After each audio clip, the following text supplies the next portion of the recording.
Պարոն Խանդանյան, Եվրամիությանը խորհրդարանական ընտրություններից առաջ աջակցության խնդրանքով դիմելու իշխանության այդ որոշումը դիմադիրները համարում են ու այսինքն մի քայլ, որով ստեյության ուղիղ միջամտություն է լինելու պետության ներքին հարցերին։ Ինչու է իշխանությունը, այսինքն ինչ ռիսկեր է իշխանությունը տեսնում, որ դիմել է Եվրամիության աջակցության խնդրանքով եւ ընդդիմության այս գնահատականների վերաբերյալ ինչ կասեք։ Ընդհանրապես հիբրիդային հարձակումները եւ ապատեղեկատվությունը միայն հայաստանյան խնդիր չէ, կամ միայն Հայաստանը չէ, որ այդ սպառնալիքի ներքո ընդհանուր առմամբ աշխարհում ժողովրդավարությունը հիբրիդային հարձակումների է ենթարկվում տարբեր տեղերից, տարբեր երկրների ներսից, դրսից եւ այլն։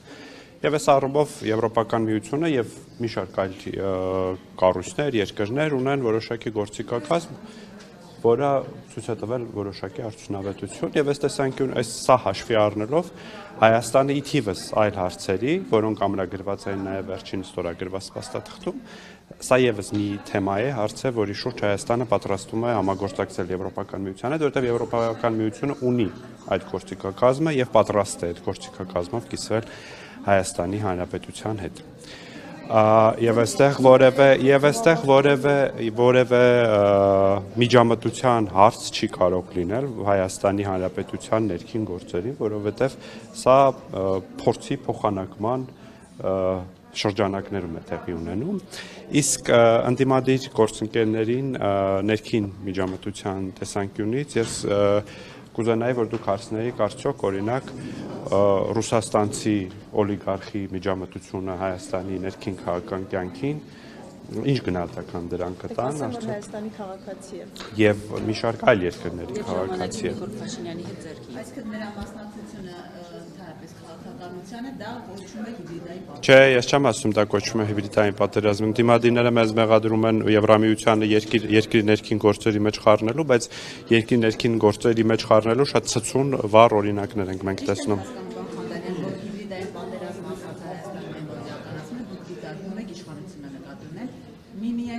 Ոչ, հիբրիդային հարձակումները ոչ միայն Հայաստանի դրսից են լինում, այլ նաև Հայաստանի ներսից են այդ հիբրիդային հարձակումների ենթարկվում Հայաստանի ժողովրդավարությունը եւ իշխանության մասին խոսք չէ, Հայաստանի պետության եւ ժողովրդավարության մասին է, օրինակ որոշ լրատվամիջոցների վերնագրեր, որ կարդում ենք, դա բավարար պատկեր է ցույց տալիս ապատեղեկատվության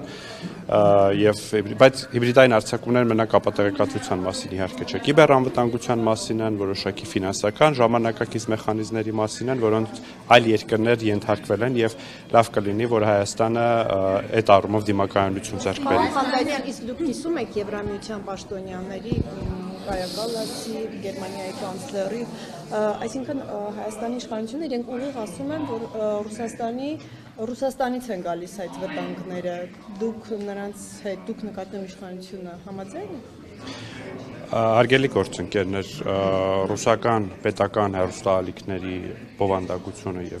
եթե Ռուսաստանի մասին ենք հիմա խոսում, բայց ես չեմ պնդում, որ միայն Ռուսաստանից են գալիս այդ սպառնալիքները, բայց երբ որ նայում ենք ռուսական պետական հեռուստաալիքների եւ հայտնի դեմքերի մտքերը եւ արտահայտությունները Հայաստանի Հանրապետության նկատմամբ, Հայաստանում ժողովրդավարական գործընթացների նկատմամբ, այո, կարող ենք արձանագրել, որ դա եւս հիբրիդային կամ Հայաստանի ժողովրդավարության դեմ ձեռնարկված որևէ քայլ է, բայց այդպես միանշանակ եւ միակողմանի պետք չէ դիտարկել այդ հարցը, դրանք այդ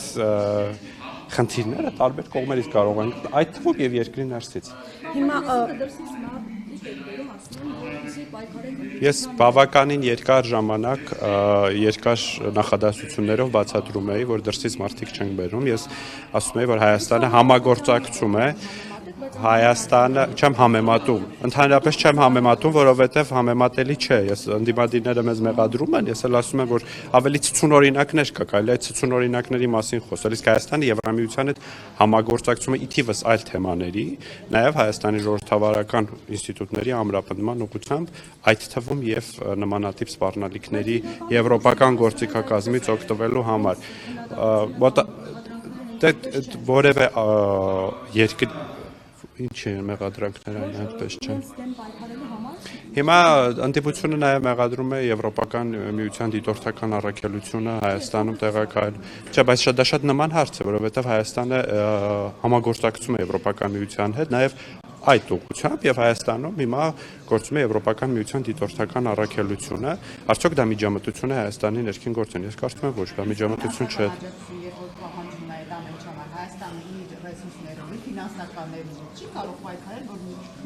Խոսքը ֆինանսական ռեսուրսների մասին չէ միայն, խոսքը մեթոդաբանության եւ գործիքակազմի մասին։ Իհարկե։ Հիմա ինչ մեթոդաբանություն ինչպես է պայքարը լինելու գործիքակազմը։ Ես ճիշտ ասած այդ գործիքակազմի մասնագետ չեմ, բայց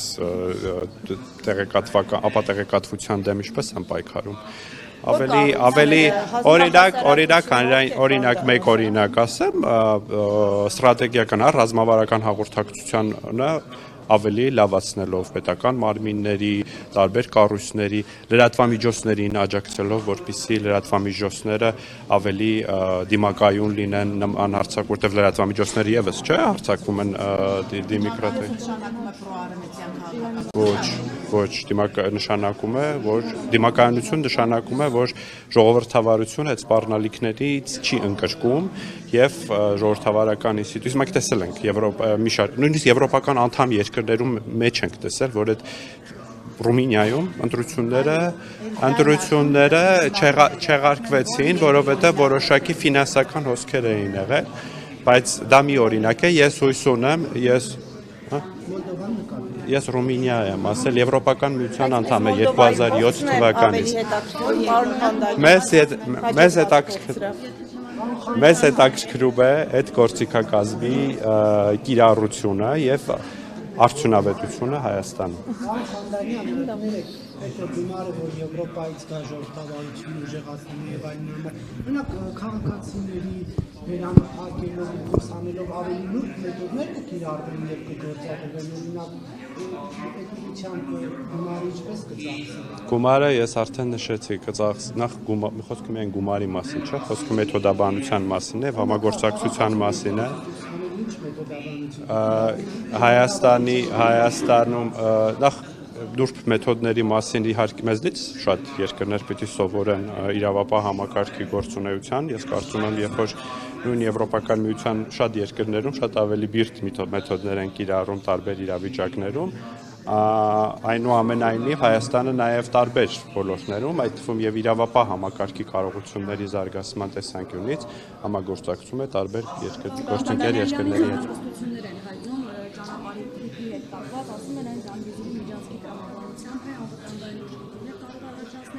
Եվ ՆԱՏՕ-ի ներգրավվածություն ինչու է պայմանավորված, որ ավելի կոստացնում է Իրանը որոշում արդյոք նոր մանրամասներ են իհայտ եկել դրանով պայմանավորված։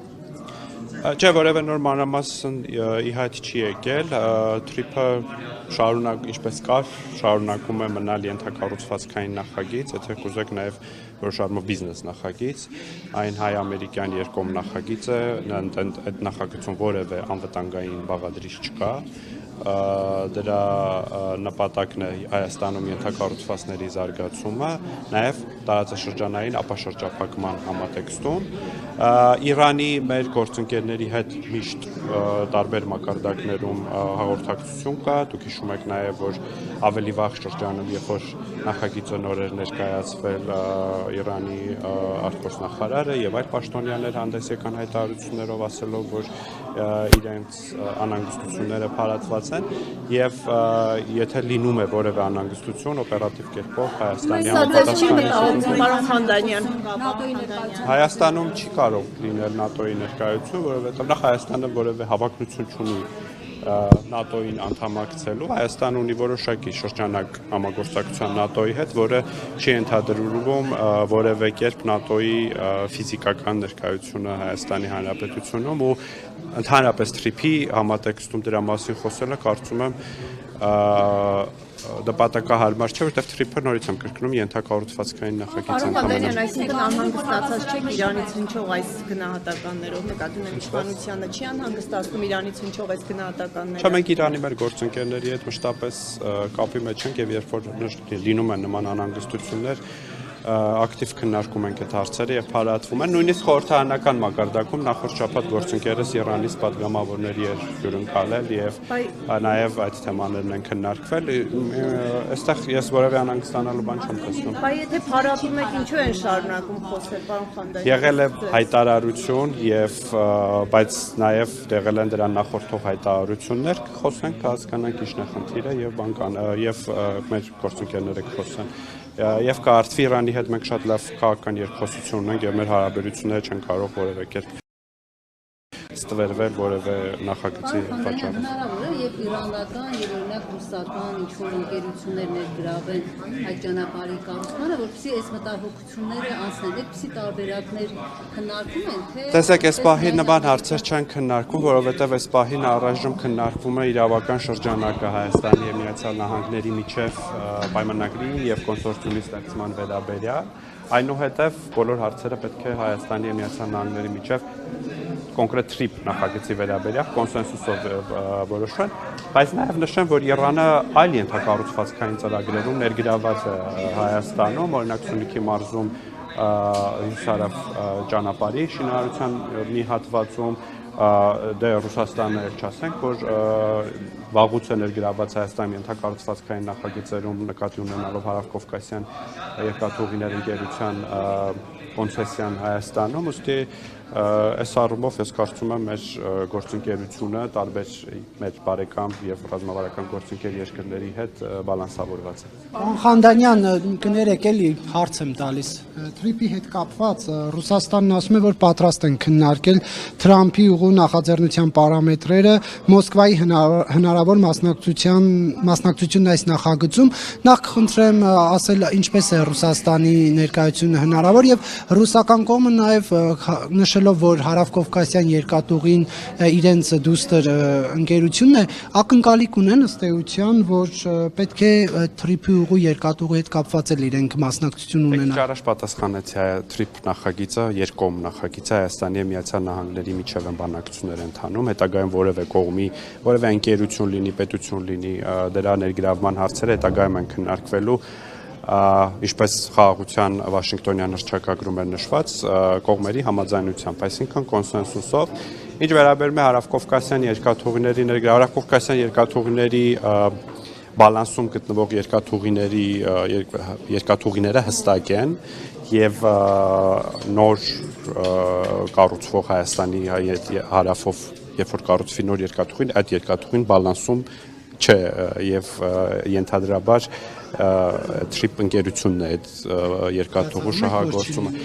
Ես դա հավանական չեմ համարում, որ դա կարող է գտնվել բալանսում։ Բայց ինքը համաձայնությամբ պետք է գործի ԱՄՆ-ի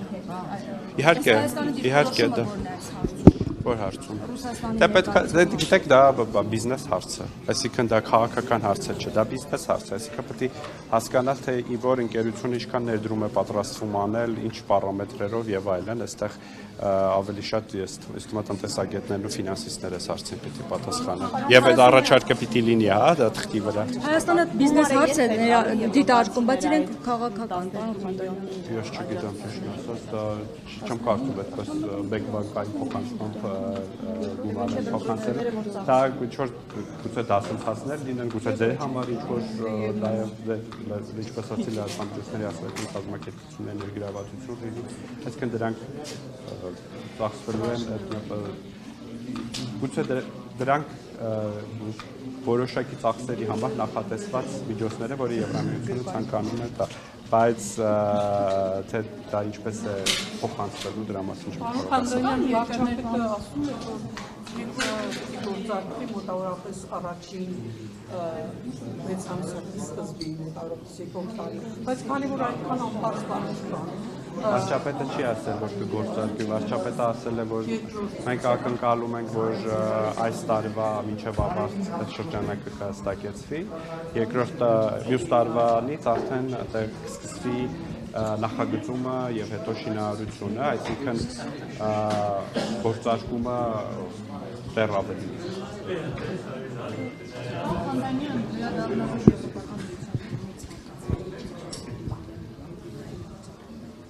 Եվրոպական միությունն երկրներ, որտեղ նման ներառումներ կան, եւ փորձ ինչ է ցույց այդ ներարկումները։ Այդ մի քիչ ես դորից եմ ուզում եկեք չկենտրոնանանք այդ ֆինանս, որտեղ այդ ֆինանսական հատվածը, ինչպես նշվեց այդ թիվը, դա այդքան ահռելի գումար չէ, էլի, որը, չգիտեմ, սարեր է շուրջ տալու Հայաստանում եւ օրինակ որոշ լրատվամիջոցներ կամ որոշ լավ լրատվամիջոցներ օրինակ չբերեմ, որոշ բլոգերներ անձինք սկսելու են ժողովրդավարության պաշտպանության դիրքերից խոսել, հա, դա այդ մեխանիզմը մենք այդպես ենք պատկերացնում, բայց այդպես չի լինելու։ Կա ավելի շատ մեթոդաբանություն, կանոններ, թե ինչպես կազմակերպել ավելի լավ ռազմավարական հաղորդակցություն, ինչպես ավելի դիմակայուն դարձնել բանը ֆինանսական համակարգը, բանկային համակարգը, որովհետև հիբրիդային հարձակումների թիրախում են նաև հաճախ գտնվում ժողովրդավարական համակարգում ֆինանսական համակարգերը եւ այլն եւ այլն։ Դե կա այդ գործիքակազմը Եվրամիության անդամ երկրներ, հենց անդամ երկրներում կա նման փորձառություն, կուտակել է նման փորձառություն Եվրամիությունը եւ պատրաստ է իր գիտելիքով փորձով կիսվել մեզ հետ եւ նաեւ որոշակի ֆինանսական միջոցներով։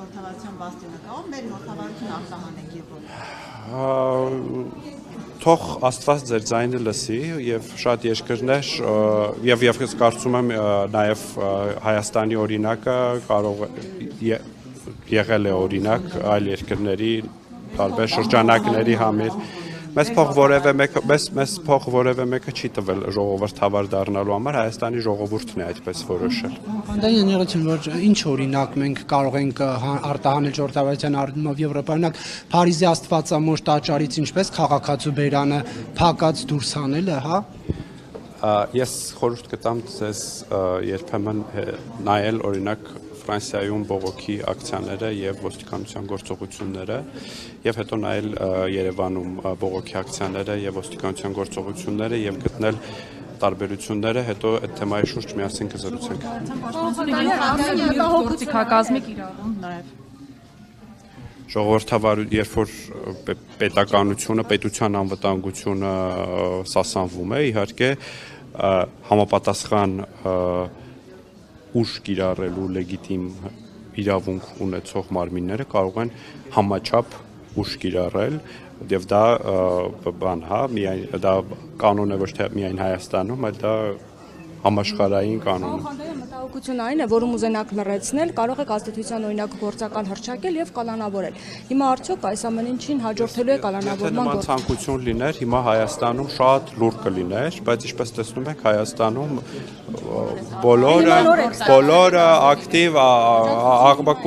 բոլորը ակտիվ աղմկում են եւ ես չեմ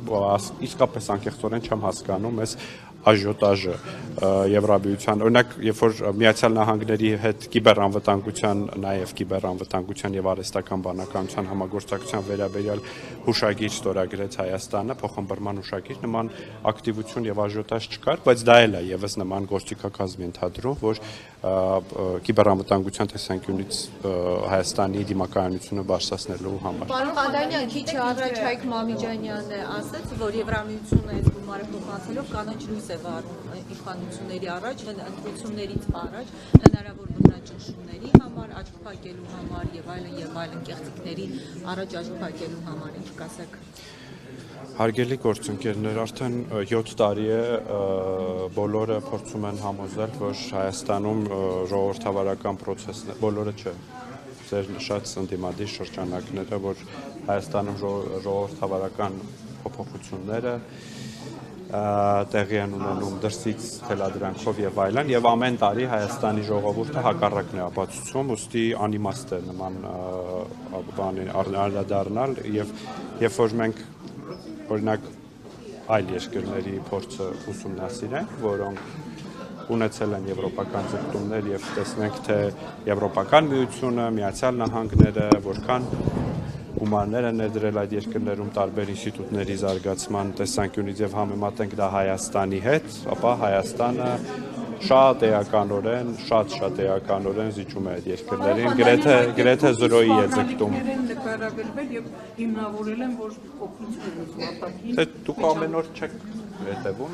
Հետևում եմ, Այսինքն Ռուսաստանի դեմ է ամեն ինչ։ Ես կարող եմ տվել, բայց դուք տվեք։ Հայաստանի Հանրապետության համար է եւ Հայաստանի Ռուսաստանի մասին է խոսում։ Հարգելի գործընկերներ, ես Հայաստանի Հանրապետության ազգային ժողովի падգամավոր եմ եւ խոսում եմ Հայաստանի Հանրապետության մասին։ Հայաստանը չի կարող իր հարցերը Կարող է, լուծել, որ դիմում կարող է է։ Եվրամիության եւ այսպես ասենք կոպիտ ասած տղա է բերում։ Բա մեր ինքնիշխանությունը ինչ է։ Հիմա մենք նորից ենք սկսում մեր ասուլիսը, որովհետեւ այս հարցերին բավականին